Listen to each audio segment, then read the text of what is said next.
Hi guys! So welcome back to my channel, and for today's video, itetest natin yung Bench Beauty itetest natin yung matte lipstick ng Bench Beauty. So yun, panoorin nyo na lang siguro yung clip na naglalagay ako. Wala na kayong pong masasabi kasi nasabi ko na siya doon sa ano. Ito na yung final na hinuli ko yung introduction. Pagpasensya nyo. Babush!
Hi guys! So, ayun, time check muna tayo. It is 10:29.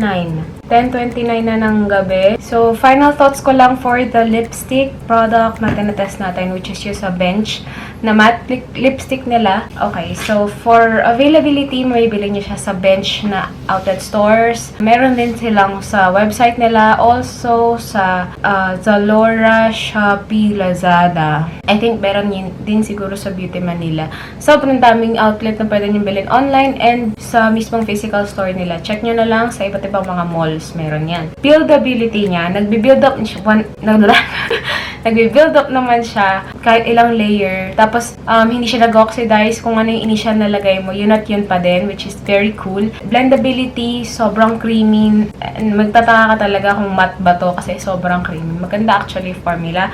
For coverage, ang ganda ng coverage. Wait lang. Zoom in ko lang kayo kung ano nangyari after 10 and a half hours. Ito yung walang refill ha. So, o nga pala, yung kalahati ng lips ko, itong kalahating side, yan. Ditong side, naglagay ako ng Lucas Papaw kanina. Nakita nyo naman. Yan. So, medyo kita naman na medyo crunchy siya. Ayun. So, warning lang na dry lips ako. Kita nyo dito, wala na. Nawala na yung dito sa mga gilid, yung corners. Pero all in all, nandyan pa din siya, in fairness. Okay, so medyo bilib ako doon sa product kasi ang tagal. Matagal siya. In fairness daig pa niya ibang liquid lipstick na mabilis matanggal talaga. Coverage okay naman. Pasok kahit doon sa mga gilid-gilid ng labi ko. Kahit dry lips ako. Alam kong pangit yung labi ko. Next is longevity. Okay, matagal talaga siya. Hanggang ngayon, meron pa ding stain ba tawag dyan. Kaitan. Hindi nga pala ako kiss test kanina kasi creamy pa talaga siya. So, hindi ko pwedeng i-kiss test. Sayang yung pigment. So, hinayaan ko na lang siya dyan kasi kailangan ko na rin umalis noon time na yun kasi magsisimba kami. Hinabol ko lang kasi gusto ko mag-wear test ngayong araw na to. Sayang yung araw. So, marami na akong winner test ngayong araw. Try ko ngayon mag-kiss test kasi after 10 hours, diba? Meron pa din. Kita nyo dyan. Parang merong pinkish dito sa side na yan. Meron konti. Matte finish siya, oo. Pero hindi yung super ultra mega matte na nakakairita. Na sisiraan yung labi mo, hindi naman. Packaging, maganda. Matte yung labas. Kaso, kapag madumi yung kamay mo, kung anong kulay ng kamay mo, kakapit yan dun sa packaging. Lalo na puti siya. So, just, sinasabi ko lang ahead. And magnetic yung, yung closing. Tsaka makapit yung, yung magnet. Pero make sure lang na hindi masyadong sabog yung purse nyo or yung makeup tool package or yung mismong lalagyan ng makeup nyo. Kasi, ang mga magnet na lalagyanan, madali siyang, pag naghiwalayan ng mahaba, yung talagang hiwalay na sobrang magkahiwalay, naku talaga, magkakalat talaga yan. Yun, sinasabi ko lang ahead, just be careful. Price point, 279 yata yun dito. 279 pesos nga isa. So, okay naman yung price niya, mura siya kung i-compare mo sa ibang lipstick na SRP Kaso, minsan lang kasi mag-sale si Bench, and yung mga drugstore na lipstick is madalas mag-sale. So, sana mag-sale man lang sila. Makaramdam naman kayo. Joke. Ayun. So, 279 pesos. Okay pa naman. For the formula na hanggang ngayon meron. At hindi ko yan iningatan ha. May marami akong ginangata-ngata dyan. Okay. For quick drying, hindi siya quick drying. Talagang parang ilang oras. Mga 2 hours yung official siguro, masasabi ko na talagang tuyo na siya. Yung pagka-dry niya, hindi pala siya parang powdered. Parang ganon. Hindi ganon. Talaga nag-dry lang. So, lightweight. Yes, lightweight siya sa lips. Yung scent niya, alam ko wala siyang scent. Nandun na kasi sa lalagyan. Tinatamad na ako kunin. Wala siyang scent, alam ko. Next is texture. Sobrang creamy.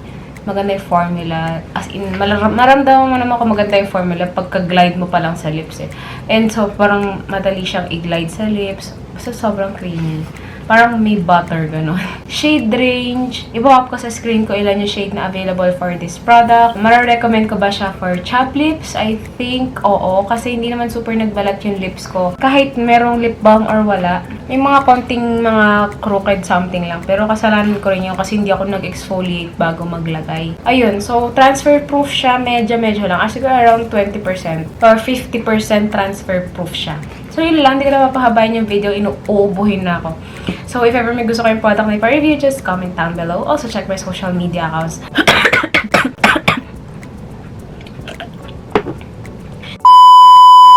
So, if ever may gusto kayong product na ipa-review, just comment down below. Also, check my social media accounts dun sa description box below. And if you like this video, please hit that like button and please subscribe to our channel. So, see you in my next video.